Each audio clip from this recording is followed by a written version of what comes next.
folks, welcome to Look Back. This is where I take a look at games that I reviewed a year or 5 years ago, or starting with this video 10 years ago. So just kind of to see where those games are today. We'll start with a year ago, which I reviewed quite a few games. We'll start with Light of Dragons. This is a small tactical game where you have different pieces that you're moving around, and you can there's different numbers on them. They have special abilities and they can attack each other, which sounds good, but the whole thing is kind of a slow slog and just doesn't really go anywhere.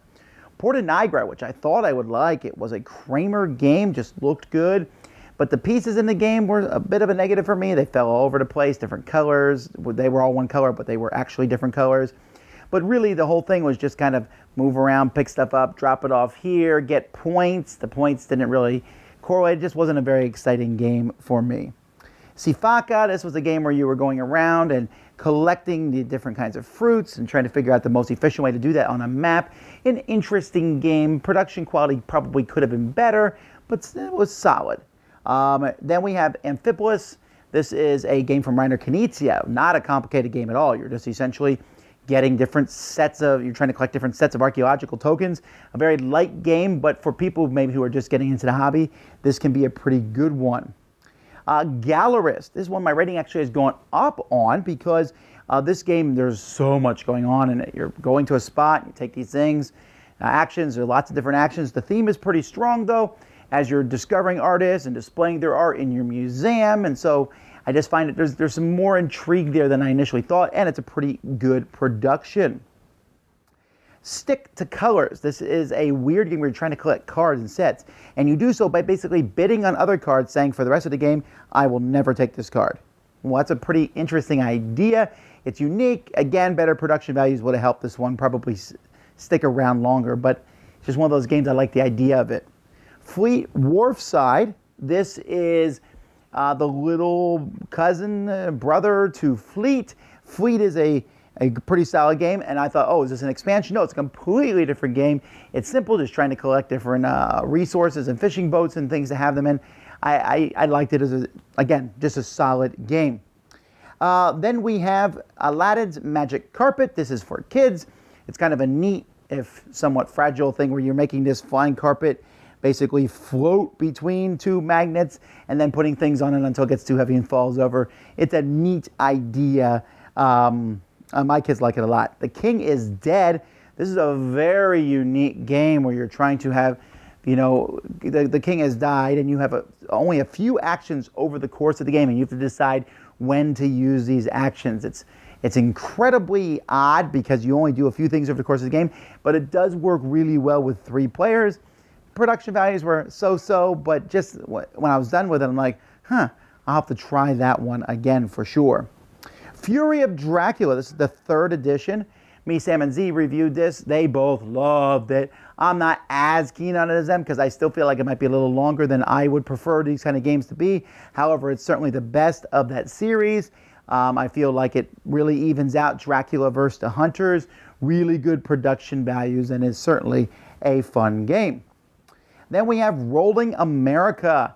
Now this one, a small detail made me really like this game a little bit more, in which someone just laminated their sheets and wrote on them on a marker. And I was like, why didn't I think of that? And they made them bigger too.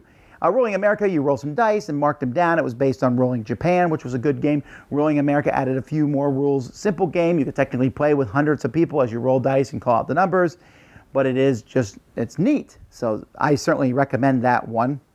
Then we have Celestia. Celestia was originally a balloon game, and now it's a kind of a blimp game where everyone's piloting this blimp. Each turn, someone's a pilot. You are going to either jump out of the balloon or stay in with this person and go to the top. Just a fun bluffing game. Really enjoy this one.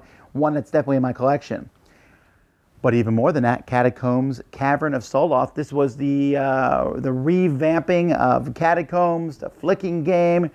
Just, this is one of those times where the revamp was so much better. The original Caverns was a lot of fun, but this one just added a much bigger board, better pieces, just overall great production.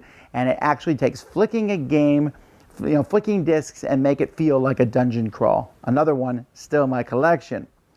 And then Kemet Tassetti. This was an expansion to one of my favorite games, Kemet. you'll notice that it's knocked down a little bit. That's because the second half of the expansion, the Priest one, the more I play it, the more it's like, we can leave this one out of the game. But the first part, where you have the black tiles, that's fantastic. That will definitely be in every game of Kemet I ever play. All right, let's go back 5 years ago where I took a look at two different games. One was Kamek. This is a rugby-based game, but like most soccer games, just a little too slow, a little too, I don't think those sports really translate that good to board games. But interestingly enough, 2 years ago, I reviewed Risk Legacy. Now, you notice this one has fallen just a bit. Well, that's because I finished it, and I don't feel the desire to go back maybe and go through it, but I do feel that way about Pandemic Legacy. And so Risk Legacy was a cool game, amazing, but it was still at its heart Risk. So I think that the new rating is more accurate where it would be at for me now. 10 years ago, I wasn't doing video reviews, I was writing reviews, so they're a little harder to find these out. But first, we'll start with Venus Needs Men. This is one I would probably have less tolerance for now. The Venus is, they're coming and attacking and they need men for different reasons, whether they're slaves or what have you. It was a kind of a big, sprawling game as you go get this and that, and it had a funny theme. But as you can see, you probably never heard of this game, and there's a reason for that, because the gameplay itself is probably not as good as the theme. The theme elevated this one a lot. Britannia. Now, when I played this Britannia, this was the newer edition from Fantasy Flight Games. This one has dropped actually a good chunk for me. I still think it's a solid game. My biggest problem with Britannia was it just feels scripted. You're following the history of Britain from the when the Romans were, when the Romans were in there, all the way up to the Norman invasion, and each person controls different people at different times. It's cool, it's neat. I just feel like as time goes by, it shows its age as a game. Margin for Error. This is a trick-taking game where one pair of players says they have to do a certain number of tricks, and the other team is trying to stop them. So therefore, the one team has no margin for error. It's decent. Probably production values, again, keep this one from being memorable. And then Battlelore, I reviewed 10 years ago. Not the Battlelore 2, but the original Battlelore. And this is the reason why the rating is down, because the new Battlelore is so much better. But Battlelore was still pretty neat. It took Memoir 44 and the Commands and Color system and added magic, added a lore aspect to it. It was the biggest days of production thing that had ever been done up to that point. There was just so much involved with it. It was a little less fantasy than I wanted it to be, but as time went by, they added the fantasy bits into it, especially in Battlelore 2. So, got to give it props. So those are the games that I reviewed a year, 5 years, and 10 years ago. Until next week, I'm Tom Vasel, and this has been Look Back.